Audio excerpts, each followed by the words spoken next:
નમો લોહી સૌ હરિહંતાણમ નમો લોહી સૌ વિદાનમ નમો લોહી સૌ આયર્યાણમ નમો લોહી સૌ જયાણમ નમો લોહી સૌ ત્રિકાવતી સાવણમ ઓમકાર બિંદુ સંયુક્ત નિત્યમ જયંતી યોગિન કામદમ ઔષધો છે ઓંકારાય નમો નમઃ મંગલમ ભગવાન મંગલમ ગૌતમો મંગલમ કુંકુંદારી ઉજેન્દ્રમો સુમંગલમ નમઃ સમરિસારાય સ્વાનુભૂત્યા તથા સ્થિતિ સ્વભાવાય ભવાય સર્વમાં વિભાવ નિયુત નિરાકાર. સહાનુભૂતિ દર્શન. સહાનુભૂતિ દર્શનના સ્વાધ્યાયમાં પૂજ્યબેન શ્રી ચંપાબેન રચિત સહાનુભૂતિ દર્શનનો સ્વાધ્યાય આપણે કરી રહ્યા છીએ અને એમાં આપણે પ્રશ્ન 592 સુધી સ્વાધ્યાય કર્યો છે. હવે આજે આગળ લઈએ છીએ 593 થી. પુસ્તકમાં પાના નંબર 332. સહાનુભૂતિ દર્શન પુસ્તકમાં પાના નંબર 332, પ્રશ્ન 592 પછી એના સમાધાન પછીથી પ્રશ્ન છે, દ્રવ્ય અને પર્યાય એ બે વચ્ચેની રમત જ સમજાતી નથી. આમ કરવા જઈએ તો નિશ્ચય આભાસી થવાય છે અને આમ કરવા જઈએ તો વ્યવહાર આભાસી થઈ જવાય છે. પ્રશ્નકારે એવો પ્રશ્ન કર્યો છે કે કેવી રીતે કરવું. કંઈક નિશ્ચયની મુખ્યતાથી વિચાર કરીએ છીએ એમ લાગે છે કે નિશ્ચય આભાસી થઈ જવાય છે અને કંઈક પર્યાયની મુખ્યતાથી વિચાર કરીએ છીએ તો એમ લાગે છે કે વ્યવહાર આભાસી થઈ જવાય છે. તો દ્રવ્ય અને પર્યાય એ બે વચ્ચેની રમત જ સમજાતી નથી.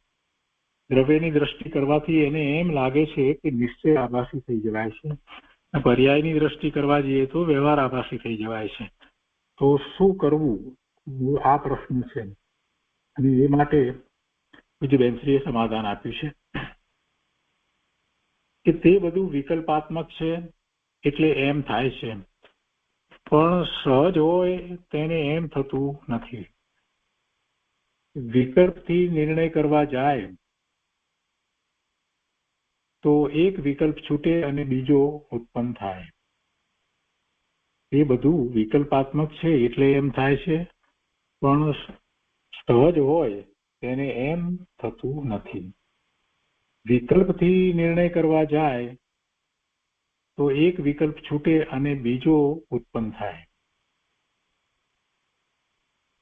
એટલે કે દ્રવ્ય દ્રષ્ટિનો વિકલ્પ કરે છે એટલે એમ થાય છે, પછી પર્યાય દ્રષ્ટિનો વિકલ્પ કરે છે એટલે એમ થાય છે.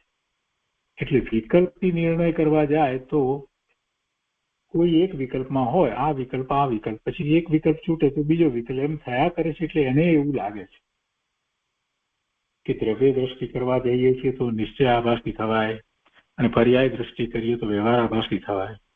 પણ એટલે એને સાચી દિશામાં પુરુષાર્થ નથી, એને સાચી સમજણ નથી. એટલે કે તે બધું વિકલ્પાત્મક છે એટલે એમ થાય છે, પણ સહજ હોય તેને એમ થતું નથી. વિકલ્પથી નિર્ણય કરવા જાય તો એક વિકલ્પ છૂટે અને બીજો ઉત્પન્ન થાય. જો સહજ હોય તો એમ થતું નથી. જ્ઞાયકની પરિણતિ સહજ થાય તો એક દ્રવ્ય ગ્રહણ થાય અને એક પર્યાયનું જ્ઞાન છૂટી જાય તેમ થતું નથી. તે દ્રવ્યને ગ્રહણ કરે છે, પર્યાયમાં પુરુષાર્થ રહે છે, પરંતુ વિકલ્પાત્મક પ્રયત્ન થાય છે. એટલે દ્રવ્યનો વિચાર કરતા પર્યાય છૂટી જાય છે. વિકલ્પમાં લે છે ને, જ્ઞાયકની પરિણતિ એને કઈ થઈ નથી, સહજ નથી અને એનો પુરુષાર્થ પણ જે રીતે જોઈએ એ રીતે સમજપૂર્વકનો નથી. એટલે કહે છે કે એને કઈ સહજ તો થઈ રહ્યું નથી. ને જ્ઞાયકની પરિણતિ સહજ થાય તો એક દ્રવ્ય ગ્રહણ થાય, એટલે એક ગ્રહણ થાય એટલે કે દ્રવ્ય ગ્રહણ થાય ત્યારે જ્ઞાયકની પરિણતિ થાય અને એક પર્યાયનું એ વખતે જ્ઞાન છૂટી જાય. પણ એવું એને થતું નથી. તે દ્રવ્યને ગ્રહણ કરે છે પર્યાયમાં પુરુષાર્થ રહે છે. ખરેખર તો વસ્તુ સ્વરૂપ આવી છે, દ્રવ્યની દ્રષ્ટિ કરીને દ્રવ્યને ગ્રહણ કરે છે, અને એ જ એ પુરુષાર્થ છે, ને એ જે દ્રવ્યને ગ્રહણ કરે છે તો જે પર્યાય થઈ રહી છે એ અનુભૂતિની પર્યાય છે. પરંતુ વિકલ્પાત્મક પ્રયત્ન થાય છે એટલે દ્રવ્યનો વિચાર કરતા પર્યાય છૂટી જાય છે, પણ તેની સંધિ યથાર્થ વિચારીને નક્કી કરવી જોઈએ.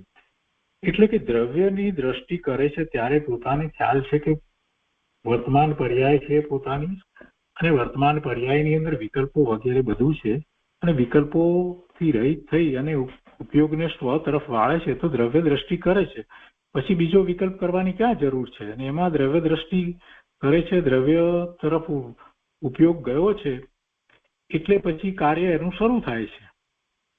એટલે પેલી પર્યાય જે છે એનો વિચાર જ કરવાનો નથી, એટલે પર્યાય તો છે જ એમ એની સંધિ એને સમજમાં નથી આવતી. એટલે કહે છે કે પરંતુ વિકલ્પાત્મક પ્રયત્ન થાય છે એટલે દ્રવ્યનો વિચાર કરતા પર્યાય છૂટી જાય છે, પણ તેની સંધિ યથાર્થ વિચારીને નક્કી કરવી જોઈએ. દ્રવ્ય દ્રષ્ટિ અને પર્યાયમાં પુરુષાર્થ એ બંનેની સંધિ કરવા જેવી છે. પુરુષાર્થ એ જ છે, દ્રવ્ય દ્રષ્ટિ કરવી એ જ પુરુષાર્થ છે, અને પોતાની વર્તમાન પર્યાય જે છે તો જેવી પર્યાય છે એનો નિર્ણય છે, અને હવે જે એ કરી રહ્યો છે તો હવે દ્રવ્યની દ્રષ્ટિ કરતા નવી પર્યાય જે થશે તે નિર્મળ પર્યાય થશે. એટલે આ વાત એ દ્રવ્ય અને પર્યાયની સંધિ એ એની સમજમાં જ આવી નથી, એટલે એને પ્રશ્ન થાય છે. એ માત્ર વિકલ્પ કરે છે. એકને ગ્રહણ કરવા જાય અને બીજું છૂટી જાય તો એકલું નિશ્ચય આભાસી થઈ જાય. એટલે કે પર્યાય નું એ વખતે લક્ષ ન હોય, પણ પર્યાય તો છે એનો સ્વીકાર હોય એવું હોવું જોઈએ. એના સ્થાને એ બિલકુલ પર્યાયને છોડી દે, પર્યાય જેવું કઈ છે નહીં, તો પછી નિશ્ચય આભાસી થવાય. દ્રવ્ય દ્રષ્ટિ થાય નહીં તો મોક્ષ માર્ગ જ પ્રગટ થતો નથી, એટલે એને પૂરી સમજ નથી. એટલે આ પ્રશ્ન થયો છે. એ 593માં સમાધાન આપ્યું કે ભાઈ તમે વિકલ્પમાં ને વિકલ્પમાં જ રહ્યા છો, અને વિકલ્પ કર્યા કરો છો, બીજું કાંઈ કરતા નથી. સાચો પુરુષાર્થ થઈ રહ્યો નથી. એ પછી પ્રશ્ન છે કે પહેલા દ્રવ્ય દ્રષ્ટિ હોય કે પહેલા વ્યવહાર હોય? પહેલા દ્રવ્ય દ્રષ્ટિ હોય કે પહેલા વ્યવહાર હોય? જે વ્યવહારને સમજ્યો છે એને તો ખ્યાલ છે કોને વ્યવહાર કહેવાય. સ્વરૂપના લક્ષ્ય જે નિર્મળ પરિણામ થાય છે એ વખતે બાકી રહેલો જે સ્વભાવ વગેરે છે એને ખરેખર તો વ્યવહાર કહેવામાં આવે છે. ગુરુદેવે તો એને જ વ્યવહાર કહ્યો છે, બીજો કોઈ વ્યવહાર નથી. સાચો વ્યવહાર એ જ છે. સમ્યક દ્રષ્ટિને જ્યારે સ્વરૂપનું લક્ષ્ય છે એ ચોથા સ્થાનની ભૂમિકામાં હોય, પાંચમે હોય કે સાતમે હોય, તો એ જ્યારે દ્રવ્ય દ્રષ્ટિ છે ત્યારે શુદ્ધ નિર્મળ પરિણામ થાય છે, અને એ વખતે સાથે રહેલો જેટલો સ્વભાવ છે એ વ્યવહાર છે. ખરેખર તો એમ કહેવામાં આવ્યું છે, એ વ્યવહાર, એને વ્યવહાર કહેવામાં આવ્યો છે. અહીં આ સમાધાનમાં કહે છે કે જ્યાં દ્રવ્ય દ્રષ્ટિ મુખ્ય અને યથાર્થ હોય ત્યાં યથાર્થ વ્યવહાર આવી જાય છે. જ્યાં દ્રવ્ય દ્રષ્ટિ મુખ્ય હોય અને યથાર્થ હોય તો પછી ત્યાં યથાર્થ વ્યવહાર આવી જાય છે. વ્યવહારની ચિંતા કરવાની જરૂર પડતી જ નથી. સાથે રહેલો સ્વભાવ વગેરે જે કંઈ છે તે બધો વ્યવહાર છે, એટલે દ્રવ્ય દ્રષ્ટિ સાથે યથાર્થ વ્યવહાર રહેલો છે. જો તે છૂટી જાય તો દ્રષ્ટિ જ સમ્યક નથી. સમ્યક દ્રષ્ટિ યથાર્થ દ્રષ્ટિ હોય તેની સાથે યથાર્થ જ્ઞાન અને યથાર્થ સ્વરૂપ રમણતા હોય છે. જ્ઞાયક ઉપર દ્રષ્ટિ ગઈ એટલે પૂર્ણ મુક્ત અને પૂર્ણ વેદન થઈ જતું નથી, પણ હજી અધુરાશ છે. અને અધુરાશ છે એટલે એ વખતે એવો સ્વભાવ છે, જે વિકલ્પ કંઈક ઉઠે છે તો એમાં સ્વભાવ છે, અને એ છે ત્યાં સુધી વ્યવહાર હોય છે, ત્યાં સુધી વ્યવહાર હોય છે. આગળ કહે છે કે મુમુક્ષુની દશામાં પ્રથમ તે નક્કી કરે કે હું સ્વભાવે નિર્મળ છું, હું સ્વભાવે નિર્મળ છું, શુદ્ધ છું, પરિપૂર્ણ છું, સિદ્ધ સમાન છું અને મારા સ્વરૂપનો અનુભવ કરવા માટે હું સક્ષમ છું. આ બધા નિર્ણય સહિત એવા સ્વભાવ સહિત મારે હવે ઉપયોગને સ્વ તરફ વાળવો છે. આ બધું જે ચાલે છે તો એ બધો તો એક રીતે કહીએ તો સ્વભાવ છે એવો વ્યવહાર હોય છે અને પછી દ્રવ્યની દ્રષ્ટિ થાય, સ્વરૂપનું લક્ષ થાય છે અને નિર્મળ પરિણામ થાય છે. તો એ એવા નિર્મળ પરિણામ થાય છે એને પણ અધ્યાત્મમાં તો એને પણ વ્યવહાર જ કયો છે, કેમ કે એ પરિણામ છે. કે છે મુમુક્ષુની દશામાં પ્રથમ તે નક્કી કરે કે હું સ્વભાવે નિર્મળ છું, સાથે ભેદ જ્ઞાનનો અભ્યાસ કરે કે હું જુદો છું. આમ એકત્વ બુદ્ધિથી છૂટવાનો પ્રયત્ન કરે. પ્રયત્ન અને દ્રષ્ટિ સાથે હોય છે, એટલે કે શ્રદ્ધાપૂર્વકનો આખો પ્રયત્ન છે. પ્રયત્ન અને દ્રષ્ટિ સાથે હોય છે અને ભાવનામાં પણ એમ હોવું જોઈએ. પ્રથમ જેવો સ્વભાવ છે તેવો જ ગ્રહણ કરે, પછી પર્યાયમાં અધુરાશ અને અશુદ્ધતા છે તે બધાને ટાળીને શુદ્ધતાનો પ્રયાસ કરે છે. અધુરાશ તો છે જ અને અધુરાશ તો પૂર્ણ દશા ન થાય ત્યાં સુધી રહેવાની જ છે. સ્વવિકલ્પ દશા પણ થવાની જ છે. જ્યાં સુધી શ્રેણી ન ચડે ત્યાં સુધી એને વિકલ્પ આવશે. નિર્વિકલ્પ ધ્યાનમાં છે 7મા ગુણ સ્થાને તો પણ અંતર્મુહૂર્તથી વધારે રહેતો નથી. શ્રેણી ચડે છે તો જ એથી વધારે રહે છે. એટલે એ પાછળ સ્વવિકલ્પ દશામાં તો આવે છે. એટલે એ અધુરાશ છે અને અધુરાશ અશુદ્ધતા છે. એ જ રીતે જો જેટલી ભૂમિકામાં છે તો સાથે એટલી અશુદ્ધતા પણ છે. તો તે અશુદ્ધતાને અને અધુરાશને ટાળી અને શુદ્ધતાનો પ્રયાસ કરે છે. એ 594માં પ્રશ્નનું સમાધાન થયું. એ પછીથી પ્રશ્ન છે કે પર્યાય ન માનતા શું દ્રષ્ટિનું બળ વધી જતું હશે?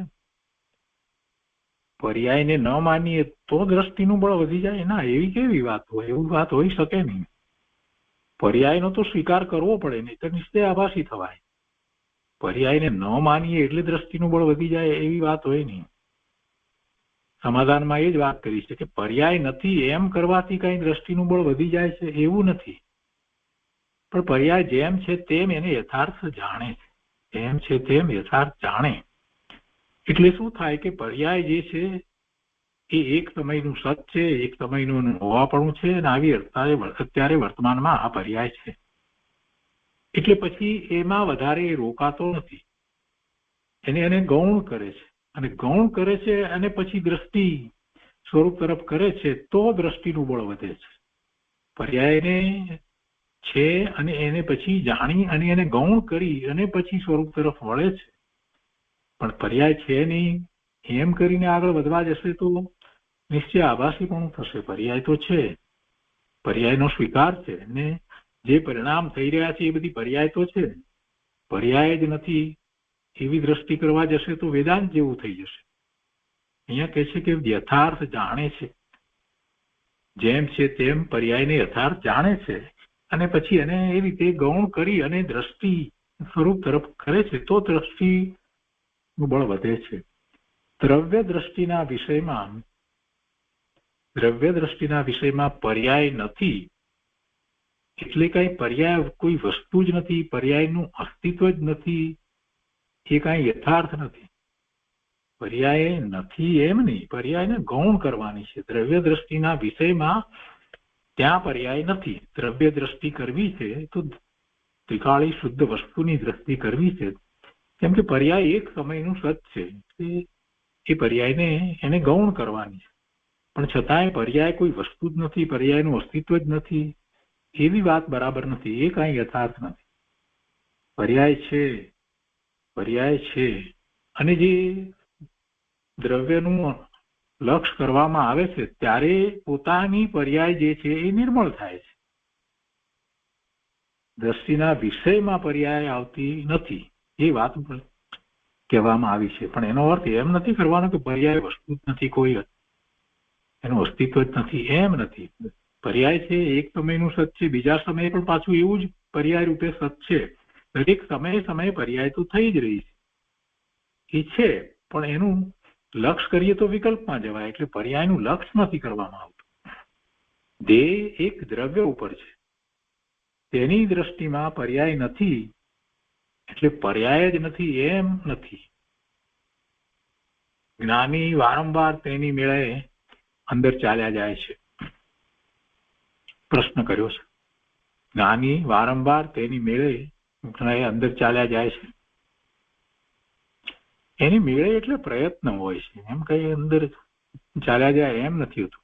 હા, એ વાત સાચી કે એમની દ્રષ્ટિ સ્વરૂપ તરફ રહ્યા કરે છે, એટલે વારંવાર એ સ્વરૂપ તરફ વળી જાય છે, અને ભૂમિકા અનુસાર એ સ્વાનુભૂતિ નિર્વિકલ્પ ધ્યાનમાં કરે છે. ચોથા ગુણસ્થાને એવો પ્રયત્ન કરે પણ દરેક વખતે થાય છે એમ નથી થતું. પાંચમા ગુણસ્થાને થોડું ઝડપથી થાય છે, અને સાતમા છઠ્ઠા ગુણસ્થાનમાં તો સાતમા ગુણસ્થાને હોય અને એમાંથી પાછા છઠ્ઠે આવે, સ્વવિકલ્પ થાય ને ફરી પાછા અંતર્મુહૂર્તમાં એ અંદરમાં ચાલ્યા જાય.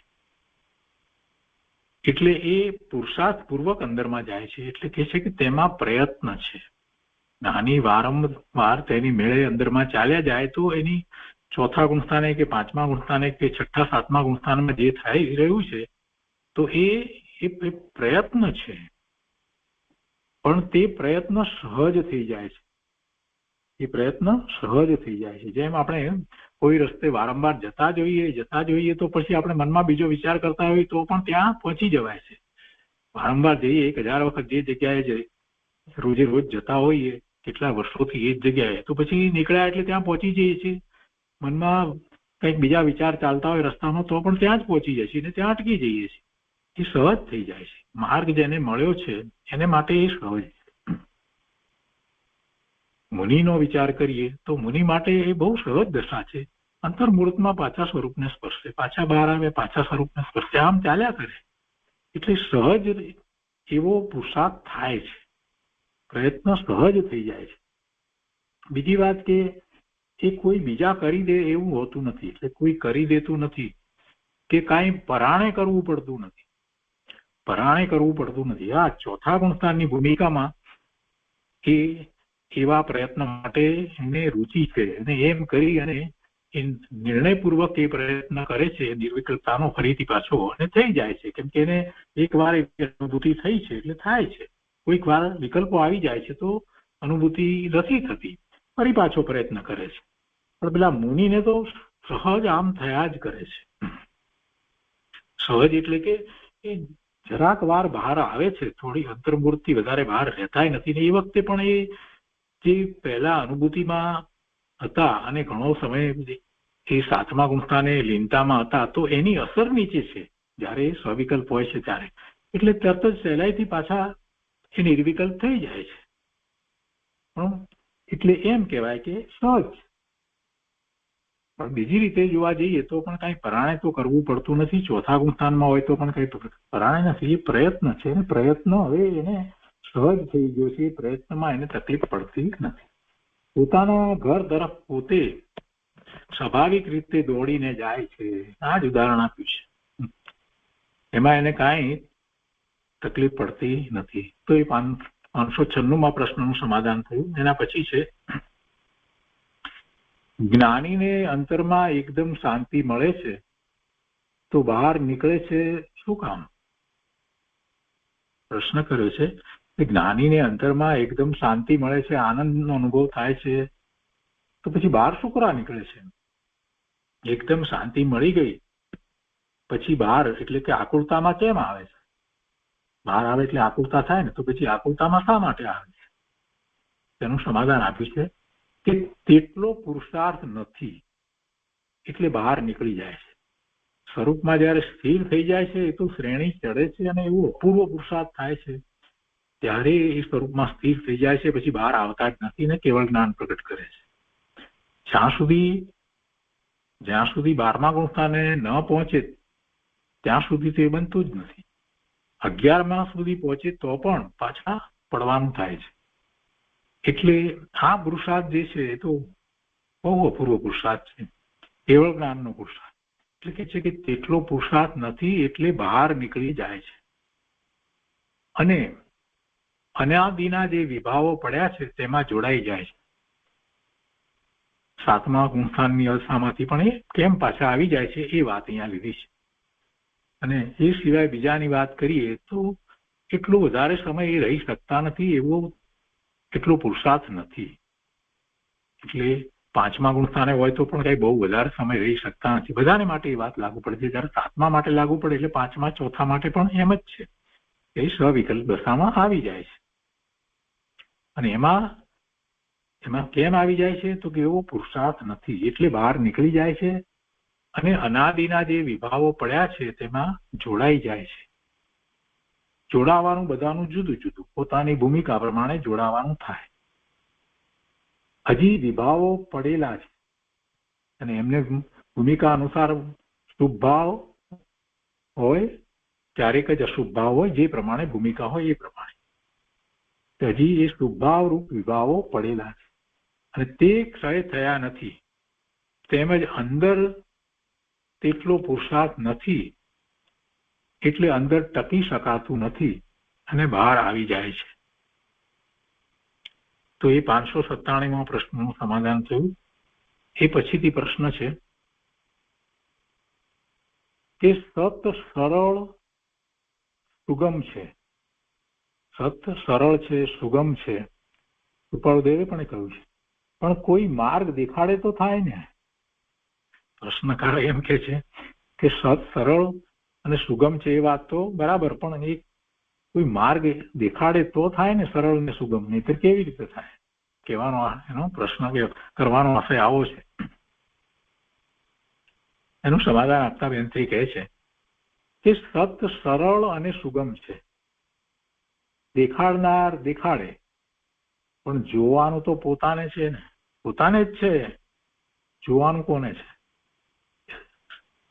સત સરળ છે અને સુગમ છે એવું માર્ગદર્શન આપે, એ બધો ઉપાય બતાવે, પણ એ બતાવનાર તો બતાવી દે, પણ પછી એ જોવાનું અને એ માર્ગે ચાલવાનું તો પોતાને છે ને.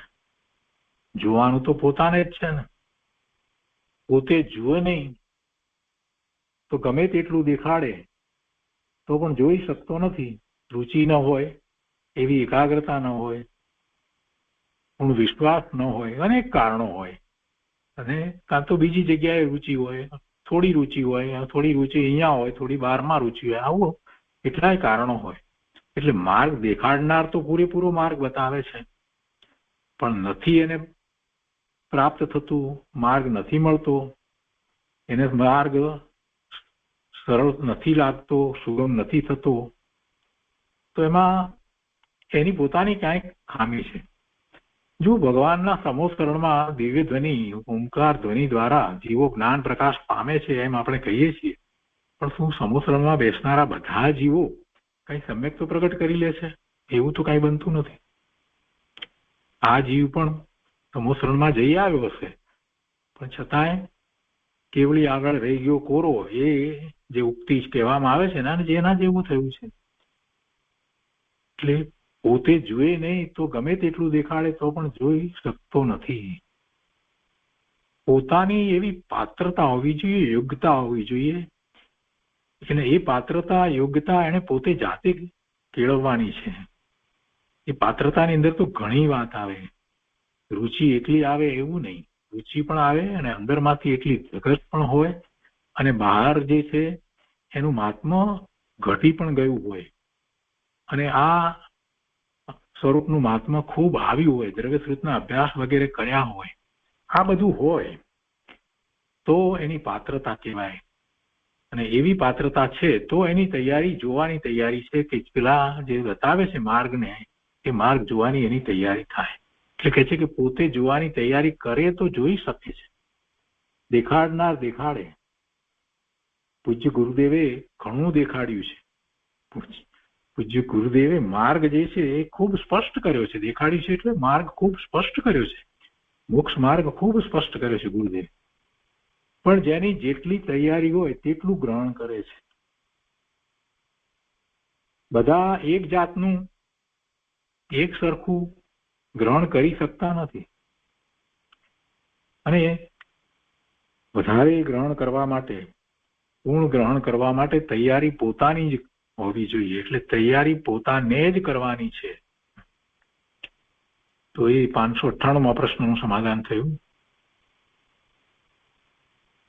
એ પછી પ્રશ્ન છે કે વૃદ્ધાવસ્થાનો અને મરણનો ભય લાગે છે તેનું કારણ શું? સમજણ આવ્યા હશે, આ બધી વાતથી પ્રભાવિત થયા હશે, થયું પણ હશે કે આ બધું કરવા જેવું તો આ જ છે. આ બધું નિર્ણય થતા જતા હશે થોડા ઘણા, પણ છતાંય બહુ અભ્યાસ નહીં હોય અને પારમાં ઘણી રુચિ હશે એટલે પછી એમ થાય છે. એટલે પ્રશ્ન કર્યો છે કે ભય લાગે છે. કેવો ભય લાગે છે? તો કે વૃદ્ધાવસ્થાનો અને મરણનો ભય લાગે છે. તો તેનું કારણ શું? મિથ્યા દ્રષ્ટિને હંમેશા એ ભય હોય છે, સમ્યક દ્રષ્ટિને એ ભય નથી હોતો. સમાધાનમાં કહે છે કે વૃદ્ધાવસ્થા એ મરણ ભયનું કારણ નથી. બેનશ્રીને તો સમ્યક દર્શન છે, એમને ક્યાં ભય હતો? એટલે જે વાત જેમ છે તેમ સ્પષ્ટ કહે છે, કઈ કહેવા ખાતર કહી છે એમ નથી. વૃદ્ધાવસ્થા કે મરણ ભયનું કારણ નથી. સમજાવ્યું છે ઉલટું, એમણે તો સમજાવ્યું છે. પોતાને એ નથી ભયનું કારણ, એટલે એ જ રીતે સમજાવ્યું છે કે પોતાના શરીરનો રાગ છે, શરીર સાથે એકત્વ બુદ્ધિ છે, એટલે ભય લાગે છે. એટલે શરીરમાં કાંઈ પણ થાય ને વૃદ્ધાવસ્થા આવે તો એને ભય લાગે છે.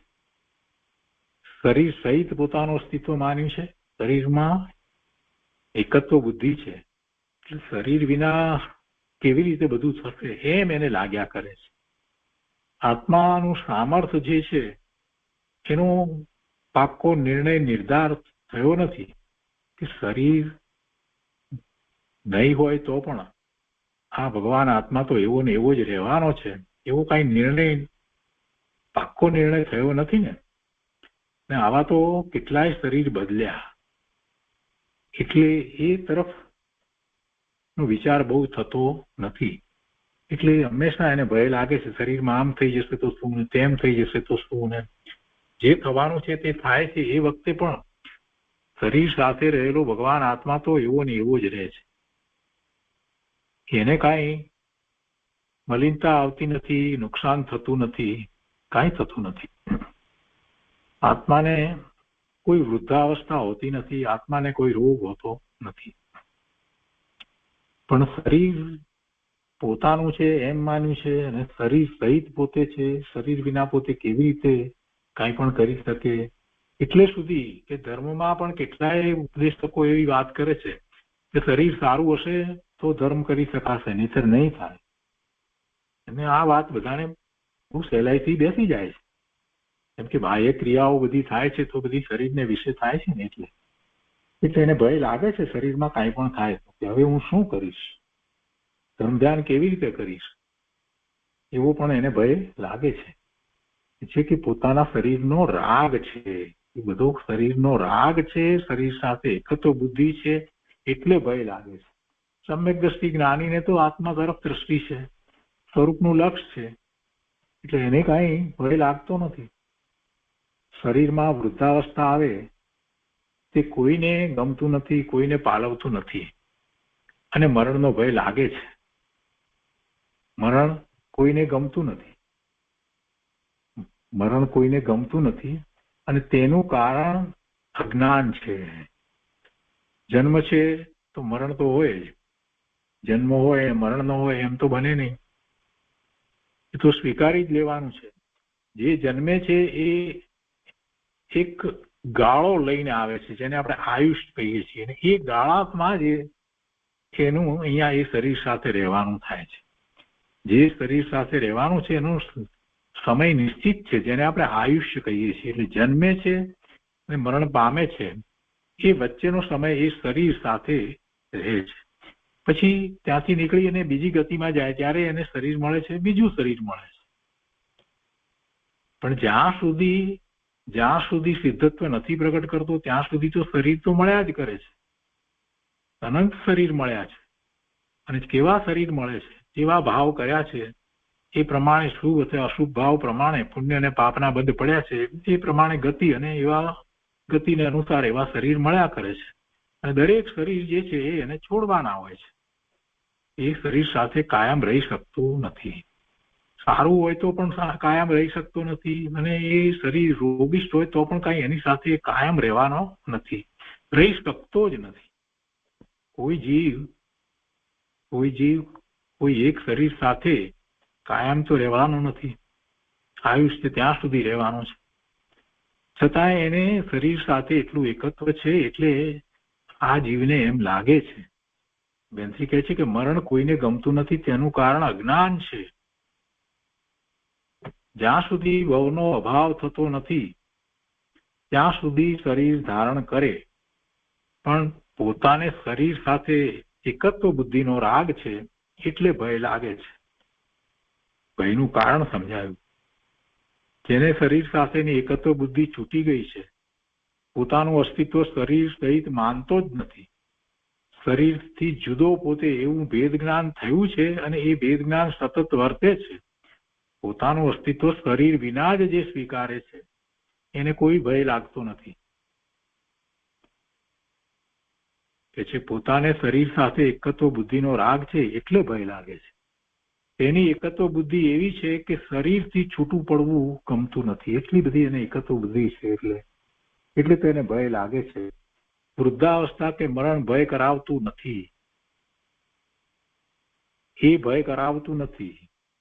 શરીર જે છે એ ભય કરાવતું નથી, ખરેખર એ કરાવી શકે નહીં. વૃદ્ધાવસ્થા છે, ફેરફારો જે થઈ રહ્યા છે શરીરની અંદર થઈ રહ્યા છે, એ શરીર એ પૂતગળ પરમાણુનો સ્કંદ છે, એ બીજું દ્રવ્ય છે, અને એ દ્રવ્ય એ ચેતન એવા આત્માનું કાંઈ કરતું નથી, એવા આત્માના પરિણામને એ બદલી શકે નહીં. એટલે ખરેખર એને જે ભય લાગે છે એમાં એ ખરેખર વૃદ્ધાવસ્થા એનું કારણ નથી કે રોગ એનું કારણ નથી, એ કરતું નથી, પણ પોતે જ અજ્ઞાનને કારણે, મિથ્યાત્વને કારણે પોતે જ એ ભયરૂપ થાય છે. કોઈ એને ભયરૂપ કરાવતું નથી. કહે છે કે વૃદ્ધાવસ્થા કે મરણ ભય કરાવતું નથી, પણ પોતે અજ્ઞાનને લઈ અને ભયમાં રહે છે, ડરે છે. આ 599માં પ્રશ્નનું સમાધાન થયું.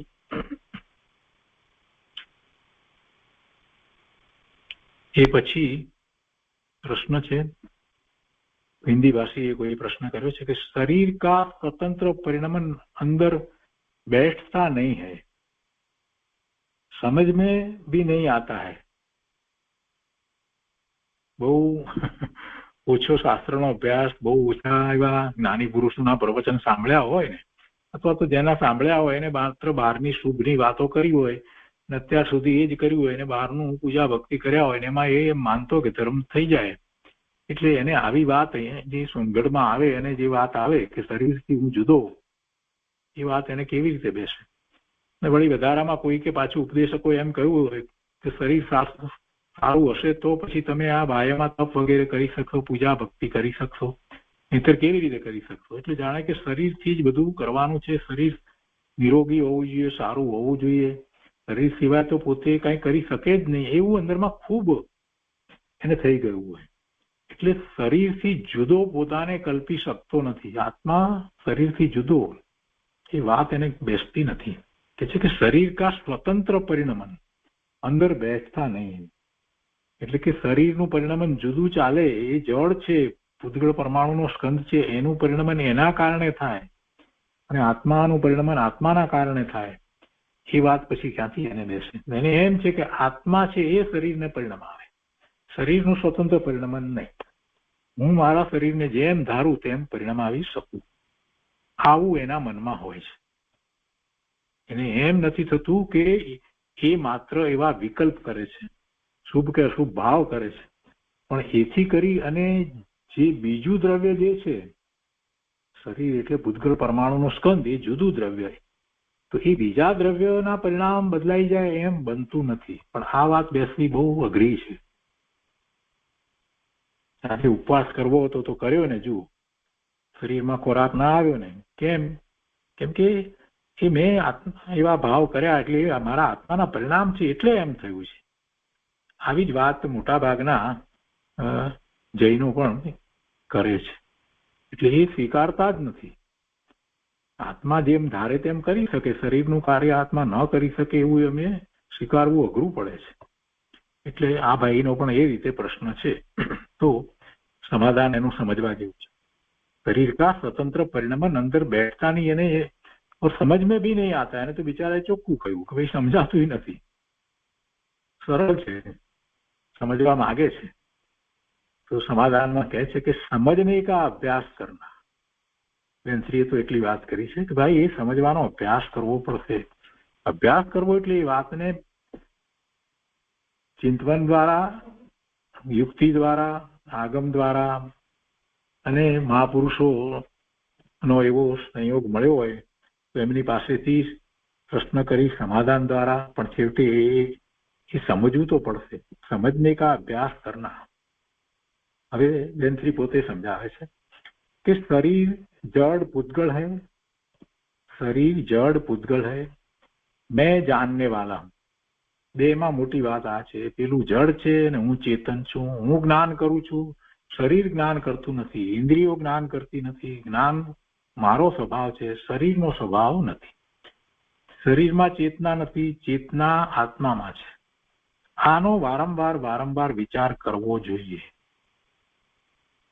યુક્તિપૂર્વક પણ એ વાતને બેસાડવી જોઈએ, તર્ક દ્વારા પણ એને પકડવું જોઈએ. શરીર કા સ્વભાવ સ્વતંત્ર હૈ. કેમ કે એ જળ પૂતગળ મૂર્તિકપણું જે છે એ પૂતગળને જ છે ને. એમાં જ સ્પર્શ, રસ, ગંધ, વર્ણ આ બધા ગુણો છે અને મૂર્તિકપણું છે. અને એ પરમાણુનો સ્કંદ છે. એટલે એ એના જે મૂળ ગુણો છે એ પ્રમાણે એનો ભાવ છે, એ સ્વભાવ છે. અને એનું પરિણામ એના ગુણો પ્રમાણે થાય. કેમ કે કોઈ પણ દ્રવ્ય હોય એનું પરિણામ તો થાય જ, ન પરિણામ થાય એમ તો બને નહીં. કેમ કે દ્રવ્ય છે એટલે ગુણનો સમૂહ છે, ને ગુણોનો સમૂહ છે તો ગુણોનું ભવન થાય છે.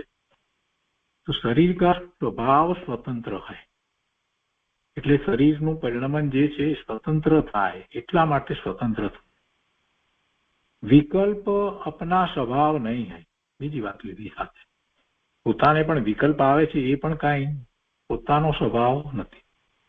मैं चैतन्य ज्ञायक स्वभाव हूं और इसमें शांति आनंद भरा है. આત્માનો વિચાર કરે, આત્માના સ્વભાવનો વિચાર કરે, કેવો છે આત્મા, અને પેલી તરફ શરીર કેવું છે એમ વિચાર કરે.